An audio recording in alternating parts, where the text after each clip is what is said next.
اللہ سے ڈرو اور اسلام قبول کر لو، کیونکہ تم لوگ ہم پر محمد کے وسیلے سے فتح و نصرت کی دعا کرتے تھے جب ہم لوگ اہل شرک تھے، اور تم ہی ہم لوگوں کو اس بات کی خبر بھی دیتے تھے کہ محمد مبعوث ہوں گے، اور ان کے اوصاف سے بھی تم نے ہی ہمیں باخبر کیا ہے۔ تو بنی نذیر کا ایک شخص سلام ابن مشکم نے کہا کہ وہ یعنی حضور صلی اللہ علیہ وسلم ہمارے پاس ایسی چیز لے کر آئے ہیں،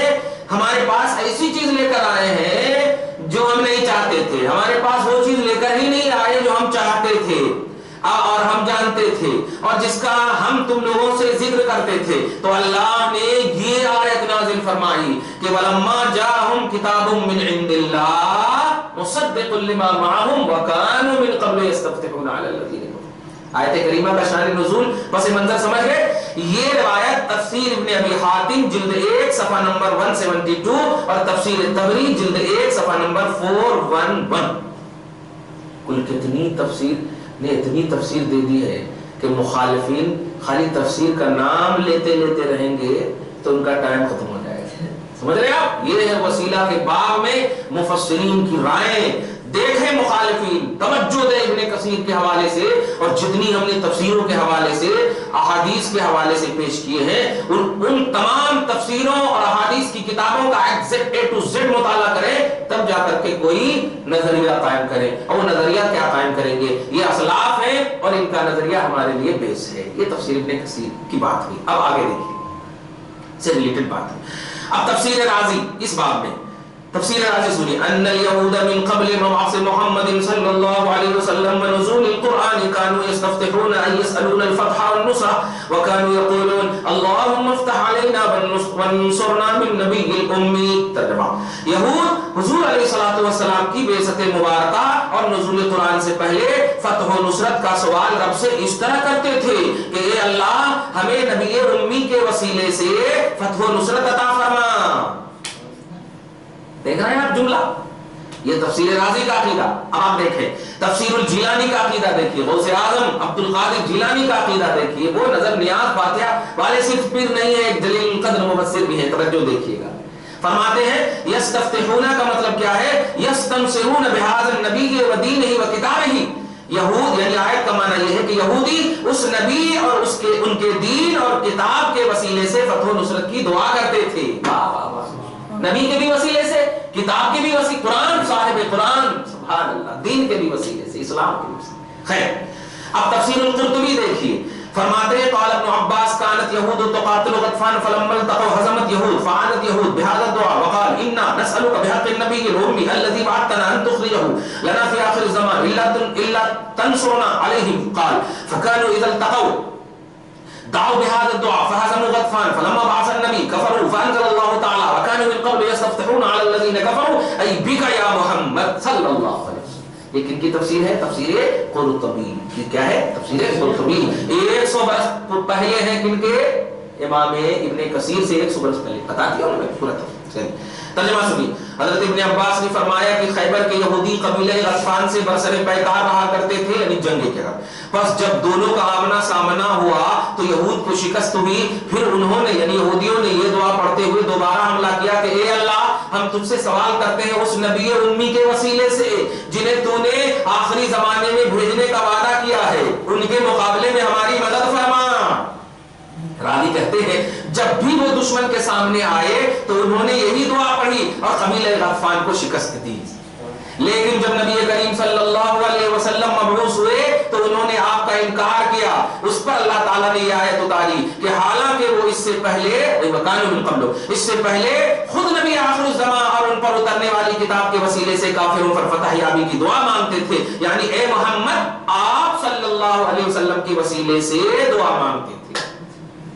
دیکھ رہے ہیں آپ؟ تو امام قرطبی کا بھی اسلاف کا عقیدہ دیکھتے چلے جائیں ان کے بارے میں۔ یہ پیس ٹی وی، معراج ربانی، ذاکر نائک کے اور دیگر حوالے جواری آپ کے عقیدے کو یہ کہتے ہوئے پک آؤٹ نہیں کر سکتا کہ وہ اس زمانے کی بات ہے۔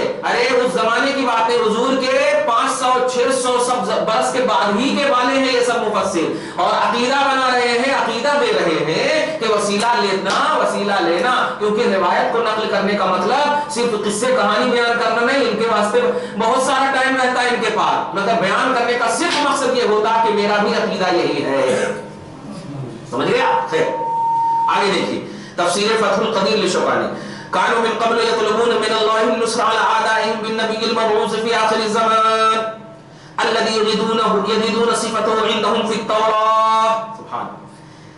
یہودی حضور علیہ الصلوۃ والسلام کی بعثت سے پہلے اپنے دشمنوں پر اللہ سے نبی آخر الزمان جن کا تذکرہ وہ توریت میں پاتے تھے, ان کے وسیلے سے فتح و نصرت کی طلب کرتے تھے, دعا کرتے تھے. سبحان اللہ. سمجھ گیا؟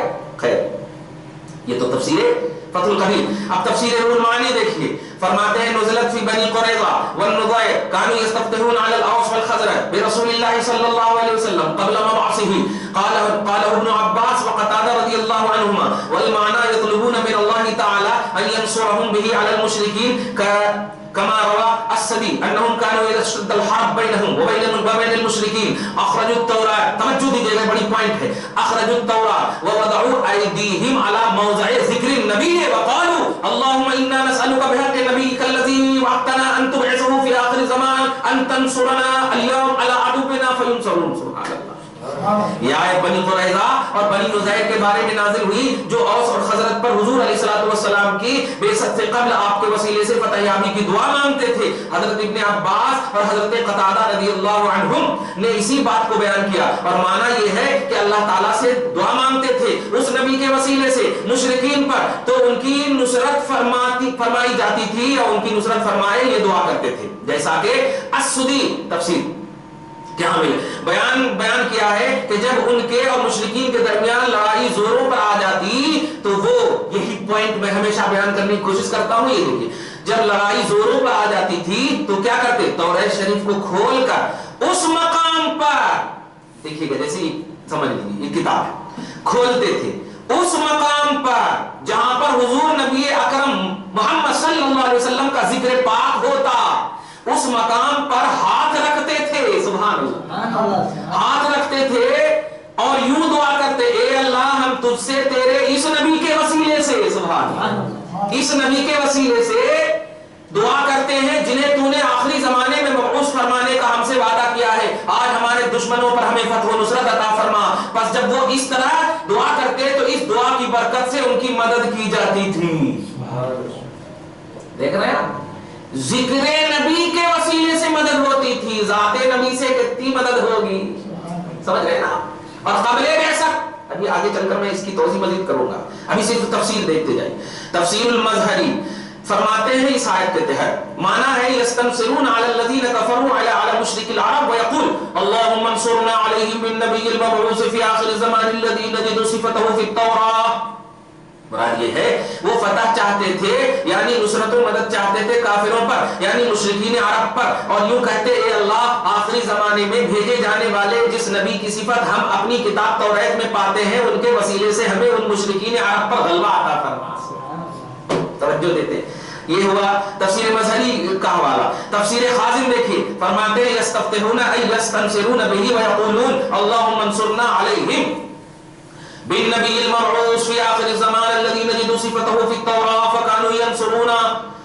ترجمہ سنیے, وہ فتح چاہتے تھے یعنی آپ کے وسیلے سے نصرت و مدد چاہتے تھے, اور یوں کہتے تھے اے اللہ آخری زمانے میں بھیجے جانے والے جس نبی کی صفت ہم اپنی کتاب توریت میں پاتے ہیں ان کے وسیلے سے ہمیں ان مشرکین عرب پر غلبہ عطا فرما, تو وہ ان کی مدد کی جاتی تھی.